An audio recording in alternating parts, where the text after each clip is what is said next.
कहानी की शुरुआत में हमें बताया जाता है कि हमारी दुनिया में इंसान और जादूगर एक साथ रहा करते थे, लेकिन एक दिन जादूगरों ने इंसानों से जंग छेड़ दी। इस जंग में जादूगरों ने अपने बहुत से जादुई जीव और दानवों को युद्ध में उतार दिया, जिसकी वजह से इंसान बहुत ही आसानी से मारे जाने लगे। जादूगरों के राजा ने जब सभी इंसानी राजाओं को हरा दिया तो उसका सामना किंग यूथर नाम के एक राजा से हुआ। किंग यूथर के पास एक्सकैलिबर नाम की एक जादुई तलवार थी, जिसकी मदद से उन्होंने जादूगरों के राजा को बहुत ही आसानी से हरा दिया और जादूगरों के हारते ही दुनिया में एक बार फिर से शांति कायम हो गई। हालांकि इस युद्ध की वजह से किंग यूथर की सेना बहुत ही ज्यादा कमजोर हो चुकी थी और अब तक उनके बहुत से सैनिक भी मारे जा चुके थे। इस मौके का फायदा उठाकर किंग यूथर का भाई नेम्ड वॉर्टिजर्न अपनी सेना लेकर वहां आ जाता है। दरअसल वॉर्टिजर्न कैसे भी करके अपने भाई का राज्य हड़पना चाहता था ताकि वो खुद उसकी जगह राजा बन सके, पर उसे अच्छे से पता था कि जब तक उसके भाई यानी यूथर के पास जादुई तलवार है तब तक वो उसका कुछ भी नहीं बिगाड़ सकता।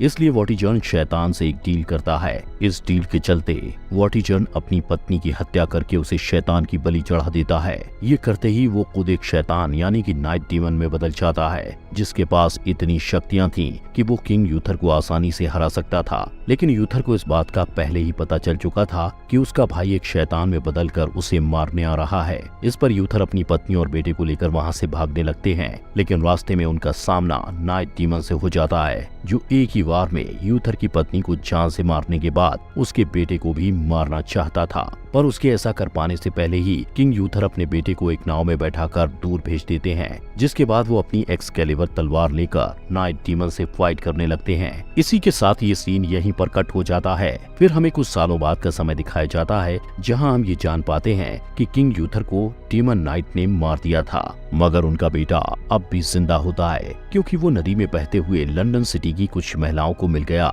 जिन्होंने उसे ऑर्फन हाउस में भेज दिया।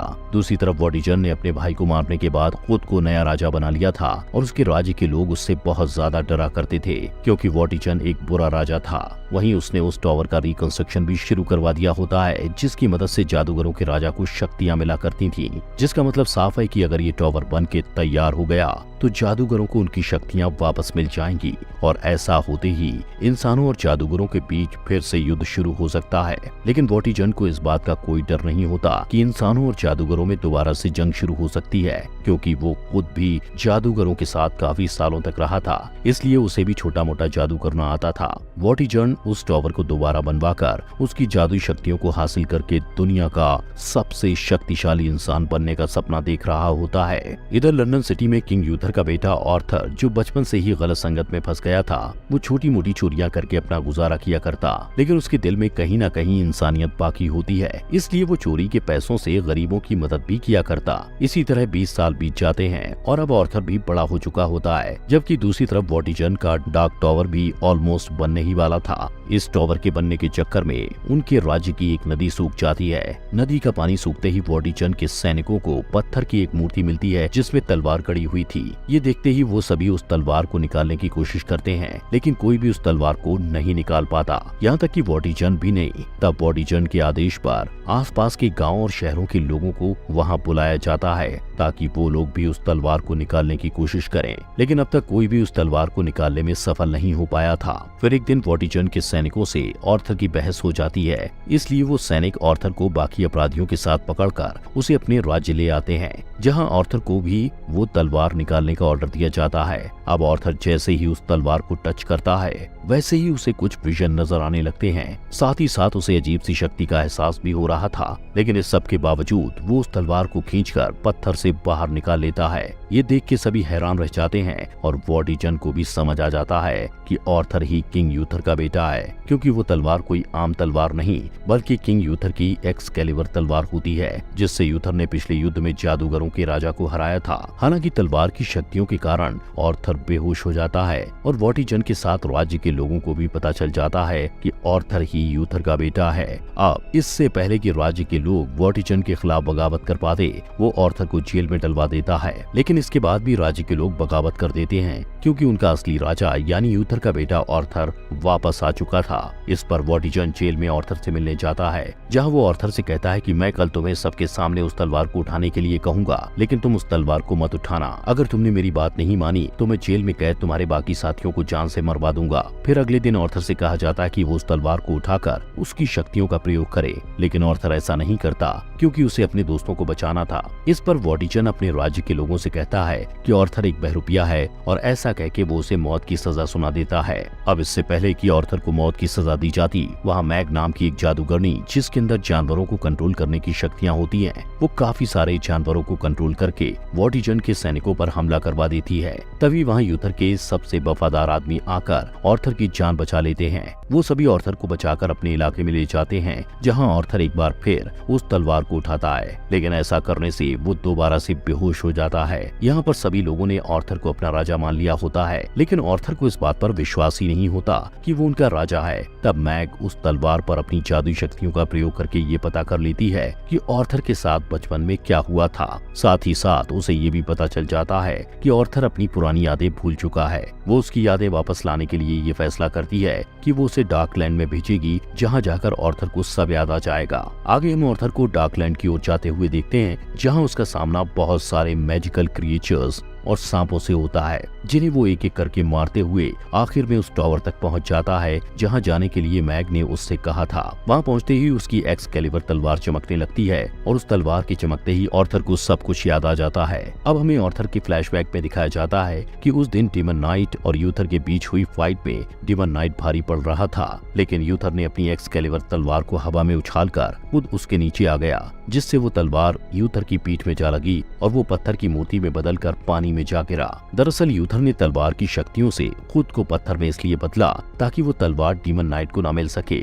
और इस पूरी घटना को छोटा ऑर्थर एक नाव में बैठकर देख रहा था। इसी के साथ ऑर्थर का फ्लैशबैक खत्म होता है और हम प्रेजेंट टाइमलाइन में ऑर्थर के हाथों में उस तलवार को देखते हैं। अब नेक्स्ट सीन में मैग और ऑर्थर जब वापस आ रहे होते हैं तो मैग ऑर्थर से बताती है कि जादूगर और इंसान हमेशा से साथ रहा करते थे, लेकिन तुम्हारे पिता के भाई यानी वॉटिजन ने जादूगरों के राजा को इंसानों के खिलाफ भड़काकर युद्ध शुरू करवा दिया, क्योंकि वॉटिजन खुद अपने भाई की जगह राजा बन सके। तब जादूगरों के राजा ने उस टावर की शक्तियों को अनलॉक करके इंसानों के खिलाफ हुए सभी युद्ध को जीत लिया, लेकिन आखिर में किंग यूथर ने उस जादूगर को हरा के उसके डार्क टावर को ही नष्ट कर दिया, क्योंकि उसकी काली शक्तियां उसी डार्क टावर से आती थी। किंग यूथर इतने पर ही नहीं रुका, बल्कि उसने अपनी एक्सकैलिबर तलवार को अपने खून से जोड़ दिया, यानी अब वो तलवार उसके ही वंशज के लोग कंट्रोल कर पाएंगे। जैसे किंग यूथर के बाद ऑर्थर ही उस तलवार को इस्तेमाल कर पाएगा और उसके बाद ऑर्थर का बेटा। मैग आगे बताती है कि वॉटिजन उस डार्क टावर को और भी ज्यादा ऊंचा करवा रहा है, और वो टावर जितना ऊंचा होगा वॉटिजन की शक्तियां भी उतनी ही ज्यादा बढ़ती जाएंगी। इसलिए हमें समय रहते वॉटिजन को रोकना होगा, वरना बाद में उसे एक्सकैलिबर तलवार से भी नहीं रोका जा सकता। जिसके बाद ऑर्थर और उसके साथी ब्रिटेन देश के एक पावरफुल फैमिली के लोगों से मिलते हैं, जिनके पास बहुत सारे पैसे, हथियार और एक मजबूत आर्मी भी थी।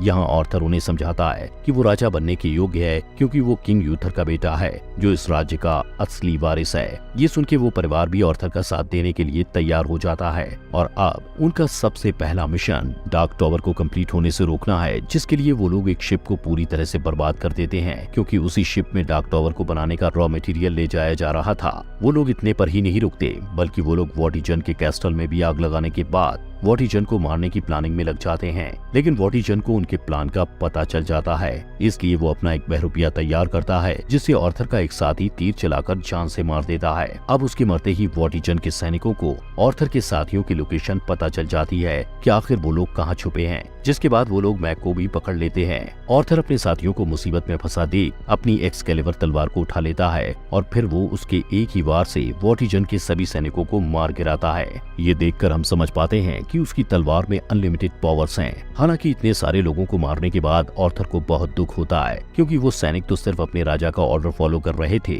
और उनकी ऑर्थर से कोई पर्सनल दुश्मनी नहीं थी। इसी सब में वॉटिजन भी उसके एक साथी को जान से मार देता है, जिसके बाद ऑर्थर अपने बाकी साथियों को एक नाव से लेकर दूर चला जाता है। वो आगे जाकर अपनी तलवार को नदी में फेंक देता है, क्योंकि इस तलवार से हुई तबाही ने उसको बहुत सैड कर दिया था। तभी गॉडेस ऑफ रिवर नदी में ऑर्थर की तलवार को पकड़ के ऑर्थर को भी नदी में खींच लेती है। यहाँ वो ऑर्थर को भविष्य की विजन दिखाती है, जिसमें वो ये देखता है कि हर तरफ तबाही का मंजर है। इस विजन को दिखाने के बाद गॉडेस ऑफ रिवर उससे कहती है कि अगर तुमने वॉटिजन को नहीं हराया तो भविष्य की दुनिया का यही हाल होगा, इसलिए तुम एक सच्चे वॉरियर की तरह वॉटिजन से युद्ध करो और उसे हराकर दुनिया में शांति कायम करो। ये सुन के ऑर्थर दोबारा से अपनी तलवार उठा के जंगल की तरफ जाता है, जहाँ उसके साथी बताते हैं कि राज्य की जनता अब भी तुम्हें ही अपना राजा मानती है। पर उसी समय वॉटिजन की आर्मी का एक कमांडर ऑर्थर से बताता है कि मैग अब भी वॉटिजन के कब्जे में है, जिसे छोड़ने के बदले वॉटिजन ने तुम्हारी तलवार मांगी है। तब ऑर्थर मैग को बचाने के लिए अपनी एक्सकैलिबर तलवार वॉटिजन के कमांडर को दे देता है, जिस पर मैग को छोड़ दिया जाता है। इसलिए अब मैग वापस आते ही ऑर्थर के ऊपर एक प्रोटेक्टिव स्पेल करती है, ताकि मैग के द्वारा कंट्रोल किए हुए एनिमल्स उसे कोई नुकसान न पहुंचाएं। जिसके बाद ऑर्थर वॉटिजन के कैसल में उसका सामना करने जाता है, जहां वॉटिजन को पूरा भरोसा था कि वो अपनी तलवार के बिना उसका कुछ नहीं बिगाड़ सकता। उल्टा वो ऑर्थर को उसकी ही तलवार से मारने की कोशिश करता है। पर उसी समय मैग अपने जानवरों, पक्षियों और विशालकाय सांपों को कैसल में भेज देती है, जो वहां जाते ही वॉटिजन पर हमला कर देते हैं। तब वॉटिजन एक्सकैलिबर तलवार से एक सांप के ऊपर वार करता है, जिससे वो तलवार एक पिलर में फंस जाती है और अब उस तलवार को सिर्फ ऑर्थर ही निकाल सकता था। वहीं दूसरी तरफ मैग के विशालकाय सांप और ऑर्थर के बाकी साथी कैसल में हर तरफ तबाही मचा रहे थे। ये देखकर वॉटिजन समझ जाता है कि वो उनका सामना नहीं कर सकता, इसलिए वो पिछली बार की तरह केव में जाकर दोबारा से डीमन नाइट में बदल जाता है। इसके कुछ देर बाद ऑर्थर भी एक्सकैलिबर तलवार को पिलर से निकाल के और वॉटिजन के साथियों को मारते हुए आखिर में डीमन नाइट से फाइट करने लगता है। इस फाइट में डीमन नाइट, जो ऑर्थर पर भारी पड़ रहा था, वो उससे कहता है कि may the sword belongs to me, और यही बात उसने अपने भाई यूथर से भी कही थी। ये सुन के ऑर्थर को बहुत ज्यादा गुस्सा आता है और वो गुस्से में डीमन नाइट पर एक के बाद एक कई वार करता है, लेकिन वो अभी डीमन नाइट को नहीं हरा पाता। तब उसे समझ आता है कि अगर वो इस तलवार की शक्तियों का फुल पोटेंशियल में यूज करना चाहता है तो उसे शांत रहना होगा। फिर वो अपने गुस्से को शांत करके डीमन नाइट पर वार करता है, जिससे आखिरकार वो उसे मारकर उसके असली फॉर्म यानी वॉटिजन के रूप में ले आता है। यहाँ घायल होने की वजह से वॉटिजन मारा जाता है। वॉटिजन के मरते ही डार्क टावर भी डिस्ट्रॉय हो जाता है, यानी अब उनके राज्य में फिर से शांति लौट आई है। इस कहानी के लास्ट सीन में हमें दिखाया जाता है कि ऑर्थर को उस राज्य का राजा बना दिया है और इसी के साथ ये कहानी यहीं एंड हो जाती है। और दोस्तों, हम